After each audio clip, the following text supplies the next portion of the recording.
we're living life without really experiencing life. And I think it's so important to realize none of us have to settle for anything in any area of our lives that is not completely fulfilling and growing in the level of enjoyment and fulfillment we receive from it.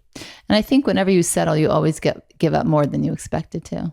Yeah, you and, never and worse, think it's going to be. Like we spoke in last episode, that what happens is that it actually becomes your being. Exactly, you're a settler, Mm-hmm. which means that maybe you started just because you were settling, at home with your family growing up. You didn't allow yourself to really be who you wanted to be because your parents weren't ready, whatever that was, and then progressively throughout life, if you do not fight that thought of, oh, this is good enough, this partner is good enough, this work is good enough, then it becomes actually what you are at your essence, and you never get to experience any part of life to its most beautiful and greatest degree.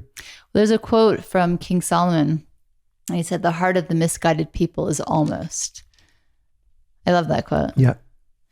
And that's really, again, unfortunately, not just speaking to our listeners, for ourselves. If we're not careful in life, we wind up almost. And living with intensity, living with fullness is what life is meant to be. How dull is your life in any area? How dull is your work life? How dull is your relationship? That's the question. Right. Because none of it should be dull. Not again, we've spoken about this in our wedding anniversary just passed, to those of our listeners listening to this podcast. But that the intensity of love never has to wane. Never has to wane. It's not meant to, in fact. Exactly.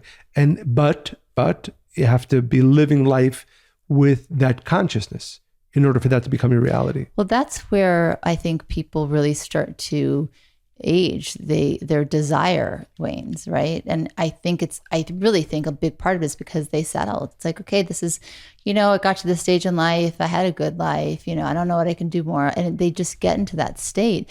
And when you lose that desire, you actually lose more aspects of your being than you realize. Your inability to change, to grow, to recognize new thoughts. There's just no more desire. When you don't have desire, it's really close to being dead. Yes, absolutely.